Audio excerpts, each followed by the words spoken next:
Okay,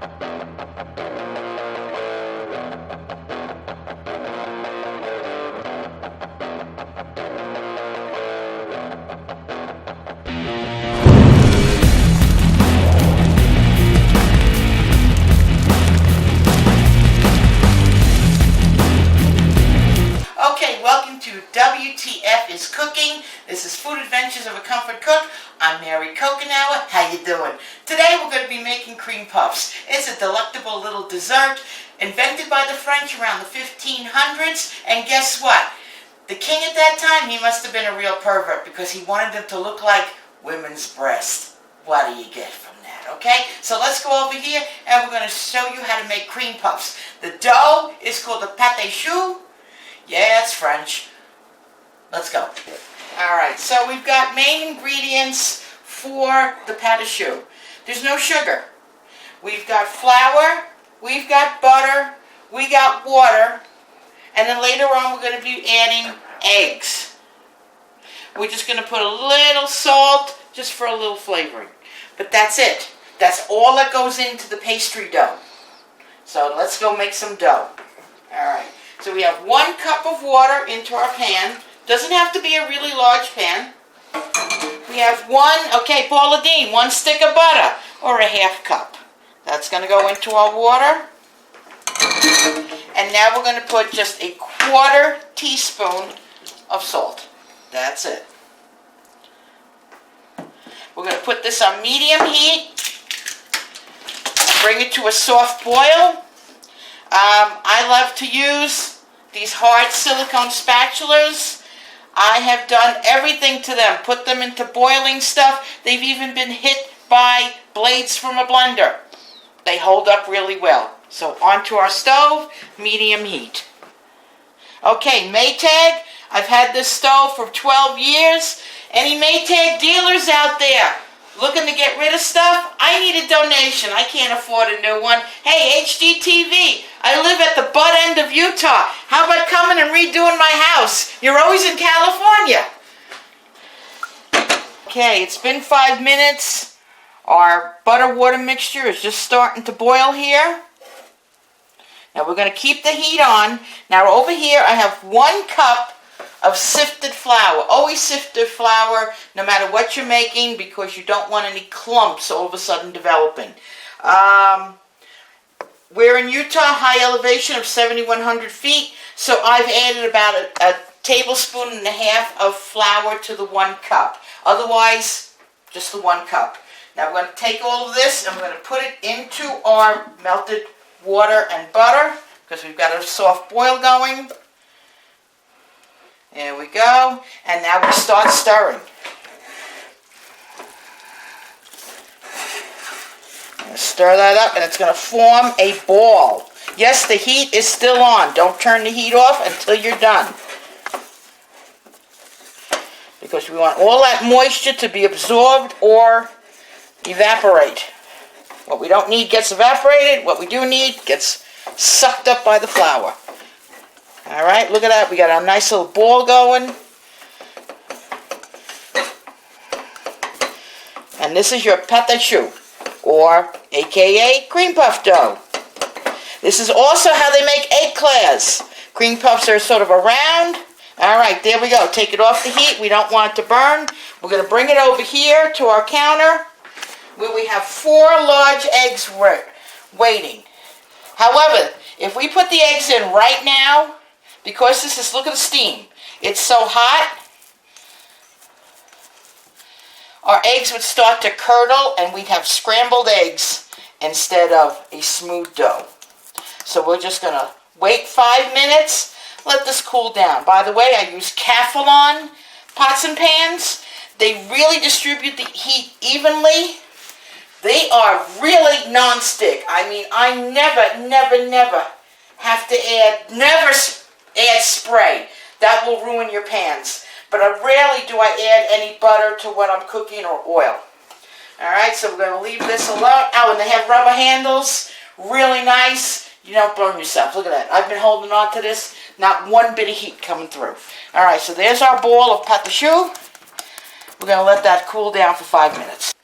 Alright, so before we put our pastry dough into the oven to bake, we're going to put a little milk and egg coating on top just to help it brown a little more. So in this bowl we have 2 tablespoons of, I use 2% milk. Just a preference. Here's our large egg and an egg separator.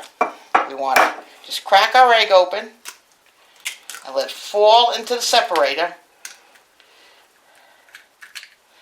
and give it some shaking. We want that white to come out. All we want is the yolk. If you got to get your hand in there and pull it out a little bit because it's too thick, fine. There you go. Look at how thick that is. Now you can save your whites, make an omelet, or just throw it away. Yeah, it's a waste, but hey, you want perfection. Hey, I'm a kitchen witch, and we're going to do some kitchen magic here. So 2 tablespoons, there's our yolk. Alrighty. And we just want to mix that around a little bit.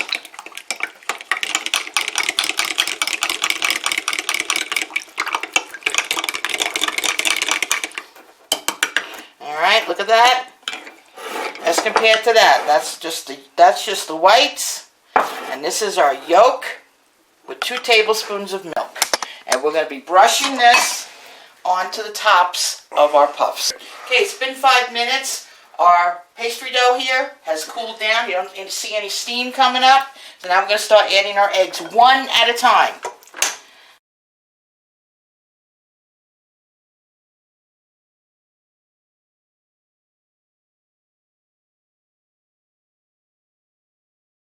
Alright, so we're going to come over here.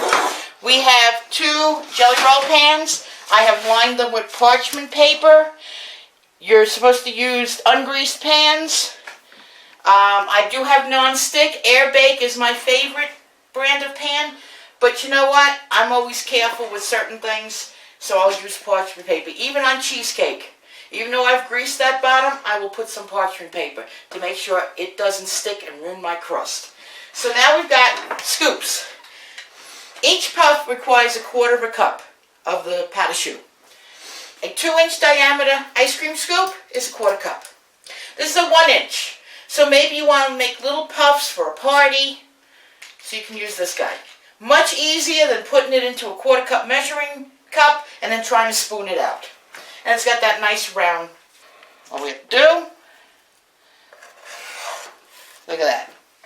Come over to our jelly roll pan, and that's it. You want to pat it down a little bit? Fine. Not perfectly around, wet your fingers. Now, if you wanted to make eclairs, you would spread it out more. Sort of like a hot dog roll.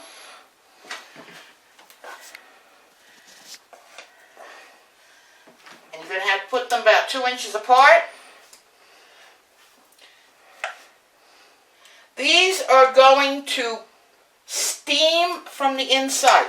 There is no rising ingredients, no baking powder, no baking soda. What makes these rise and puff up is the steam from baking.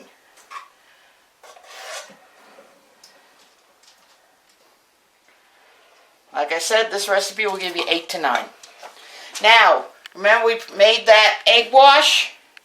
We're just going to take our brush here and just dab it along the top. Don't worry if it spreads out. And this will also give you a chance to, if something's not perfectly around, you can kind of use the brush, pat it into place.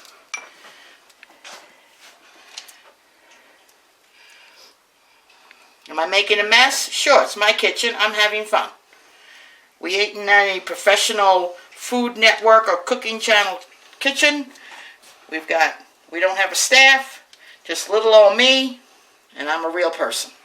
And I'm teaching you, real people, how to do a little nice recipe here. Alright, so our oven is set at 400 degrees. We're going to put these in for 30-35 minutes. Now when you're making the filling for your cream puff, you could put anything you want. You could put whipped cream, you could put pudding, a mixture of pudding and whipped cream. You could do all kinds of flavors. Usually whipped cream just has vanilla in it. We're using pudding. We're going to make vanilla pudding. You could do chocolate, pistachio, banana, cream cheese, any type you want. We also instead of using 2 cups of milk, this is instant pudding, we're going to use half and half.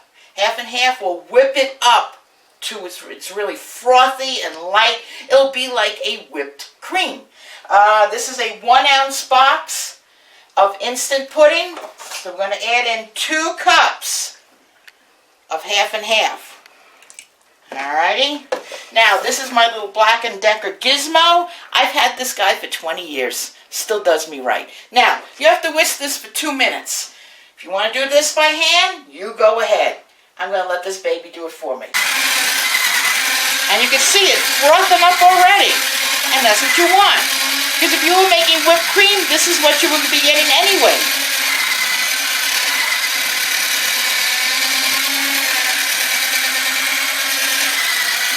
We've got our pudding ready to be covered with plastic wrap. Going to put it in the fridge. It's going to set within 5 minutes. Now when it sets, you'll see little air bubbles all over the top. Don't worry about the air bubbles. You're going to be scooping it out and putting it into your cream puff. Who's going to be looking for air bubbles then?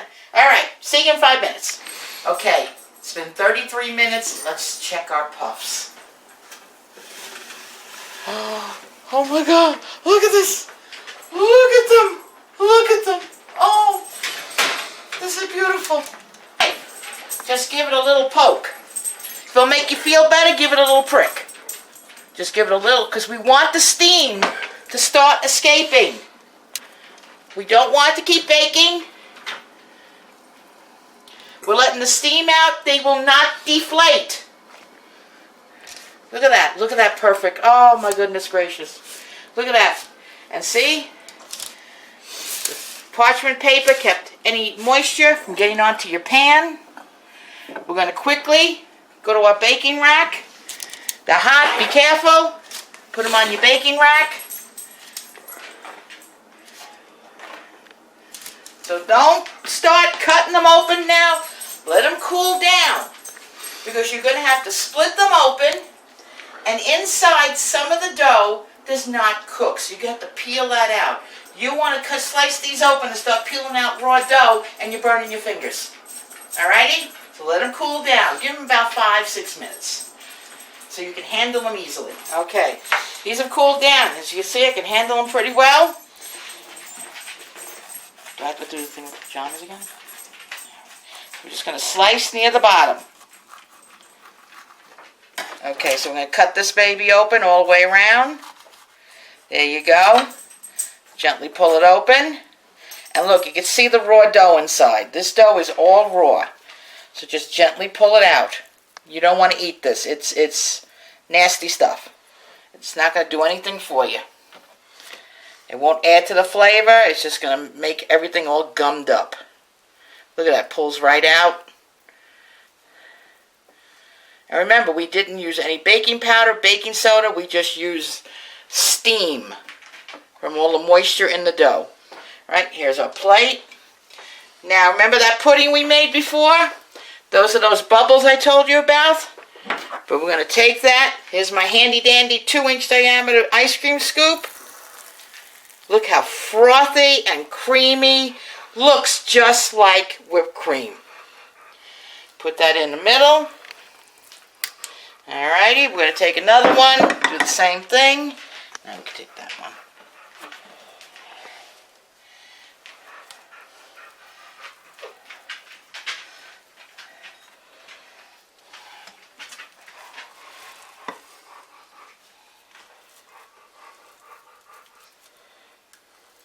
And remember, you can use any flavor you want. This is your creation.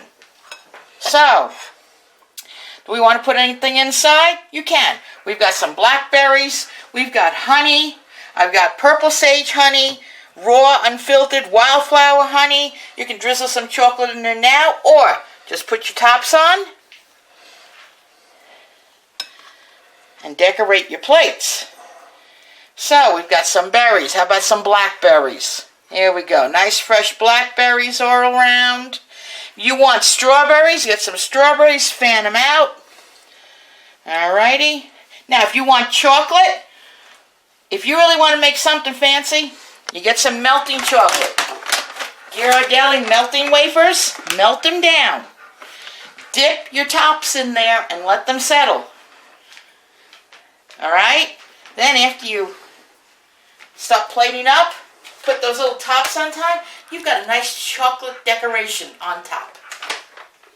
Can't find Ghirardelli? Just get Hershey's Special Dark.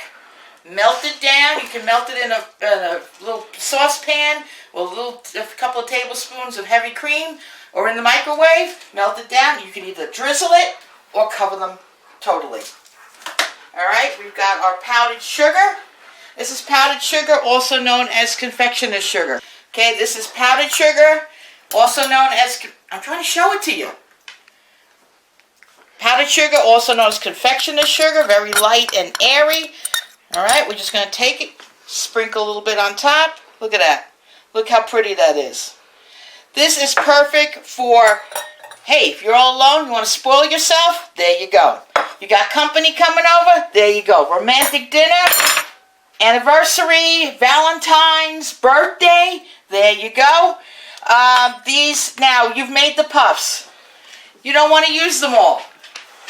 You can put these, or better yet, okay, you've made the puffs. Your party's tomorrow. Well, are your puffs going to stay nice and firm and crispy? Put them in an airtight container. Put them in the fridge. They'll last up to 2 days. Okay, you've made a whole bunch. You don't want to use them all. You get a freezer bag. Put them in your freezer bag. Seal it up tight. Last in your freezer for up to 2 months. Okay, if your puffs develop any moisture, whether in the airtight container or the freezing bag, of course they'll get moisture, they're going to have ice crystals on them. Set your oven to 300 degrees. Put your puffs in for 5 to 8 minutes. Just keep an eye on them. They're not going to rise anymore. They're not going to bake anymore. You're just trying to get the moisture out. And then you're ready to cut them open, take out that raw dough, fill them up. Manja!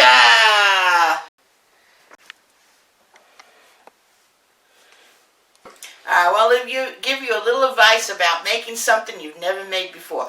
I have never made cream puffs. The reason is, I watched someone make them once. The whining, the complaining, the drama over how hard it was scared the bejesus out of me. So I never made them. Then, for Christmas, we were going to our friend's house, and I wanted to make something special. I said, you know what? I'm going to make cream puffs. Never made them before. Got a nice recipe. Did it. Look at this. Look at this beauty here. This is how they came out the first time. Now, are they always going to be perfect? No. Maybe there's too much moisture in your dough. Maybe it's too humid outside. Maybe you didn't heat things up enough, or you didn't let it rest enough. Mistakes will happen. But you know what? Try. You don't know if you can do it until you try. And don't let anyone tell you you can't. Ones I made, look at them. It's like garbage. Throw these out. You want this nice, crispy, airy puff. Okay? But mistakes will happen. I know. I've done this 6 times now. Guess what? Twice it came out perfect. The other times, I just wasn't paying attention. I didn't do it right. It was on me. But I did it because I wanted to. I didn't let anybody tell me you can't. All right. Have a good day and enjoy.